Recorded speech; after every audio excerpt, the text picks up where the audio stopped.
करने का दावा करते हैं, इसका विज्ञापन देना बंद करें। सुप्रीम कोर्ट ने क्यों कहा यह बात? क्योंकि 1954 का जो ड्रग एंड मैजिक एक्ट है, जिसको नेहरू जी ने बनाया था, वो कहता है कि भाई इन 54 बीमारियों का आप ठीक करने का दावा नहीं कर सकते। नेहरू जी ने वो कानून क्यों बनाया?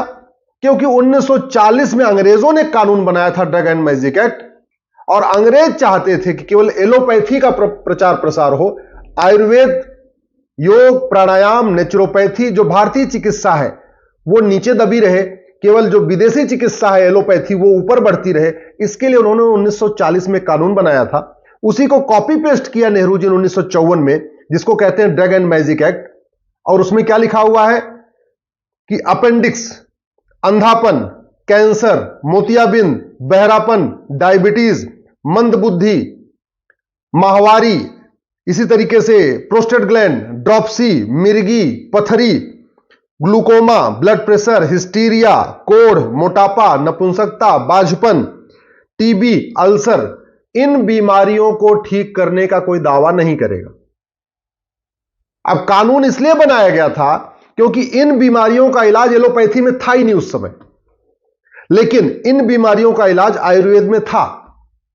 ये जो बीमारियां आपको बता रहा हूं, बाझपन, नपुंसकता, अंधापन, बहरापन, गूंगापन, माहवारी डिस्टर्ब होना, इन सभी बीमारियों का इलाज भारतीय चिकित्सा में था, लेकिन एलोपैथी में नहीं था। इसलिए अंग्रेजों ने कानून बना दिया कि इन बीमारियों के बारे में कोई प्रचार कर ही नहीं पाएगा। एलोपैथी में था नहीं।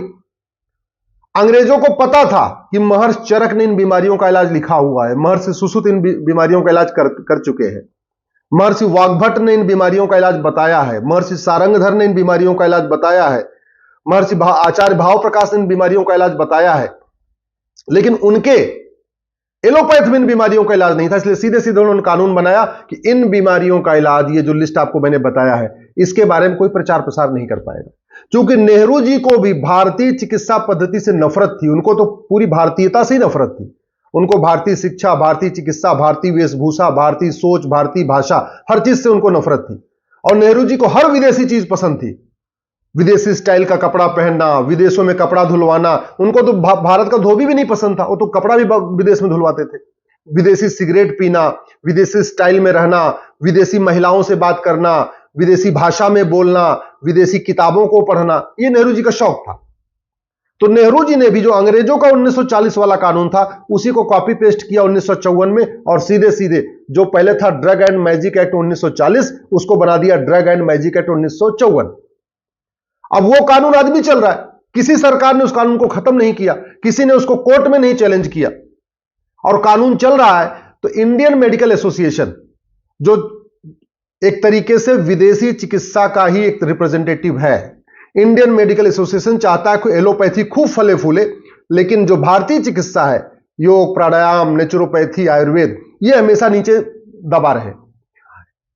इंडियन मेडिकल एसोसिएशन ने जाके कोर्ट में शिकायत किया कि साहब देखिए, ये जो 54 बीमारियां हैं, इसका रामदेव जी गारंटी के साथ इलाज कर रहे। इलाज क्यों ना करें? क्योंकि इन बीमारियों का इलाज आज के हजारों साल पहले महर्षि चरक ने बताया है, महर्षि सुश्रुत ने बताया है, आचार्य भाव प्रकाश ने बताया है, महर्षि सारंगधर ने बताया है, महर्षि वाग्भट ने बताया है। तो इन बीमारियों का इलाज है तो उसको पतंजलि उसके जरिए इलाज कर रही है। लाखों की संख्या में लोग ठीक भी हो रहे हैं। लोग अपने आप बोल रहे हैं कि मेरा मोटापा ठीक हुआ, मेरा डायबिटीज ठीक हुआ, मेरा कोलेस्ट्रॉल ठीक हुआ, मेरा बहरापन ठीक हुआ, मेरे नपुंसकता ठीक हुई, मेरा बाझपन ठीक हुआ, मेरा माहवारी ठीक हो गया। सब बता भी रहे, लेकिन चूंकि कानून कह रहा है कि नहीं, आप क्लेम नहीं कर सकते, आप इसको पेपर में एडवर्टाइज नहीं कर सकते, उसी घटिया कानून का सहारा लेकर इंडियन मेडिकल एसोसिएशन जाता है कोर्ट में। कोर्ट इनके खिलाफ कार्रवाई करती है, उनको कहती है आप इसका प्रचार मत करिए। रामदेव जी जिद्दी आदमी, वो कह रहे हैं जब इलाज हो रहा है तो मैं तो प्रचार करूंगा। अब यहां एक बड़ी समस्या यह भी आ गई है कि जो सुप्रीम कोर्ट के 2 जज इस बेंच इस मामले को सुन रहे हैं, मुझे नहीं पता कि उन्होंने कभी महर्षि चरक को पढ़ा है कि नहीं पढ़ा। अगर सुप्रीम कोर्ट के जज चरक संहिता पढ़ ले, वाग्भट संहिता पढ़ ले, महर्षि भाव प्रकाश को पढ़ ले, महर्षि सुश्रुत को पढ़ ले, महर्षि पतंजलि को पढ़ ले, तो वो खुद भी कहेंगे कि भाई इन बीमारियों के इलाज तो लिखा हुआ है, तो फिर तो ये कानूनी घटिया है। एक बार अगर सुप्रीम कोर्ट के जज चरक संहिता पढ़ ले, सुश्रुत संहिता पढ़ ले, महर्षि शार्ंगधर की किताब पढ़ ले, महर्षि वाग्भट की किताब पढ़ ले, आचार्य भावप्रकाश की किताब पढ़ ले, महर्षि पतंजलि को पढ़ ले, योग को अच्छी तरीके समझ लें, धन्वंतरी की जो विद्या है उसको समझ लें, आयुर्वेद कितना प्रभावी होता है। तो सुप्रीम कोर्ट के जज खुद भी कहेंगे कि 1954 का कानून घटिया है, इसको खत्म कर देना चाहिए। लेकिन चूंकि सुप्रीम कोर्ट के जजों ने हमारे ऋषियों मनीषियों को पढ़ा नहीं, महर्षियों को पढ़ा नहीं है, तो उनको लगता है आईएमए जो कह रहा है वही ठीक है, और वैसे सुप्रीम कोर्ट का कानून केवल कानून का इंटरप्रिटेशन करना है और कानून महाघटिया है, तो रामदेव जी को फटकार पड़ रही है। मैं पूरी तरीके से रामदेव जी के साथ हूं। रामदेव जी को जो फटकार लगी है वो केवल इसलिए लगी है कि 1954 का कानून महाघटिया है। रामदेव जी ने कोई गलती नहीं किया। रामदेव जी तो वही कार्य कर रहे हैं जो महर्षि चरक ने किया था, महर्षि सुश्रुत ने किया था, आचार्य भावप्रकाश ने किया था, महर्षि वाग्भट ने किया था, महर्षि पतंजलि ने किया था। रामदेव जी तो केवल भारतीय चिकित्सा को बढ़ा रहे हैं। उनका केवल इतना ही दोष है कि वो भारतीय चिकित्सा को बढ़ा रहे हैं, भारतीय चिकित्सा व्यवस्था को घर घर पहुंचा रहे हैं, योग प्राणायाम आयुर्वेद को घर घर पहुंचा रहे हैं। उनकी इतनी गलती है, इसके अलावा उनकी कोई गलती नहीं। गलती है तो 1954 के महाघटिया कानून की। मैं सरकार से निवेदन करता हूं 1954 की कानून को रिव्यू करने के लिए एक्सपर्ट कमेटी बनाएं।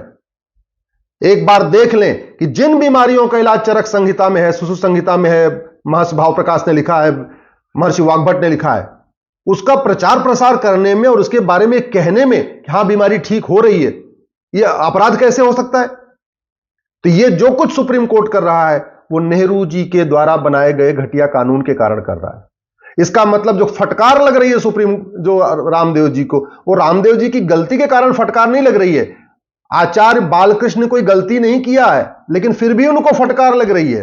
पतंजलि ने कोई गलत काम नहीं किया फिर भी उनको फटकार लग रही है। उसका दो कारण है, कानून घटिया है और सुप्रीम कोर्ट के जजों को चरक संहिता नहीं आती, उन्होंने भावप्रकाश संहिता नहीं पढ़ा है, उन्होंने वाग्भट संहिता नहीं पढ़ा है, उन्होंने माधवकर साहब की महर्षि माधवकर को नहीं पढ़ा है, उन्होंने भारतीय चिकित्सा कितनी गहरी है, कितनी गूढ़ है उसको समझा नहीं है। अरे हमारे खुद पिताजी का घुटना खराब हो गया था और हमने एम्स में दिखाया, बोले घुटना बदलना पड़ेगा। हमने राम मनोहर लोहिया में दिखाया, बोला घुटना बदलना पड़ेगा। हमने एक और बड़े प्राइवेट हॉस्पिटल में दिखाया, बोले घुटना बदलना पड़ेगा। मैं अपने पिताजी को ले गया, पतंजलि ले गया, 10 दिन के अंदर घुटना फिट हो गया, घुटना भी सही हो गया, कमर भी ठीक हो गया, उनके बैकबोन में पेन थी वो भी सब सही हो गया। जहां एलोपैथी में कह रहे थे कि नहीं केवल ट्रांसप्लांट करना पड़ेगा, दूसरा कोई इलाज नहीं है, 10 दिन के अंदर पतंजलि हमारे पिताजी ठीक हो गए, आ गए, आराम से घूम रहे।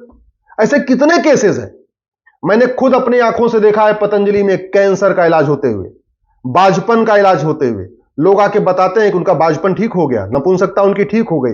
कैंसर का इलाज हो रहा है, कोलेस्ट्रॉल कितने हजारों लोगों का, लाखों लोगों का ठीक हो चुका है। डायबिटीज तो पूछे नहीं, गारंटीड वहां इलाज चल रहा है। मोटापा, एलोपैथी में मोटापे का क्या इलाज है? केवल सर्जरी करना, लाखों करोड़ों लोगों का मोटापा ठीक हो चुका है। इसके बावजूद उनको फटकार लग रही है और भारतीय इस पे खुश हो रहे हैं।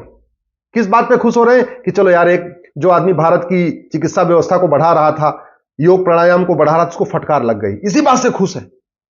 कितने दुख की बात है कि विदेशी चिकित्सा व्यवस्था इतनी हावी हो गई है, फार्मा कंपनियां इतनी यहां पे हावी हो चुकी हैं, और इंडियन मेडिकल एसोसिएशन नाम है उसका, इंडियन मेडिकल एसोसिएशन, लेकिन वो इंडियन मेडिकल सिस्टम का बिल्कुल विरोधी है।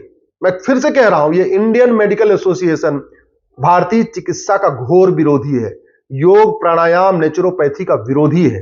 ये केवल चाहता है कि जो विदेशी चिकित्सा व्यवस्था एलोपैथी वही फले फूले, वही कंटिन्यू जारी रहे और भारत की चिकित्सा आगे ना आए, इसीलिए इस तरीके की हरकतें कर रहा है। मैं सरकार से निवेदन करता हूं 1954 का कानून रिव्यू करने के लिए कमेटी बनाए और इस कानून को खत्म करें। तो सुप्रीम कोर्ट के वरिष्ठ वकील अश्वनी उपाध्याय का कहना है कि पतंजलि के विरोधी सुप्रीम कोर्ट के इस फैसले से बहुत खुश है, क्योंकि इनकी सोच है भारतीय चिकित्सा नीचे दबी रहे और केवल एलोपैथी का प्रचार प्रसार हो। साथ ही अश्वनी उपाध्याय का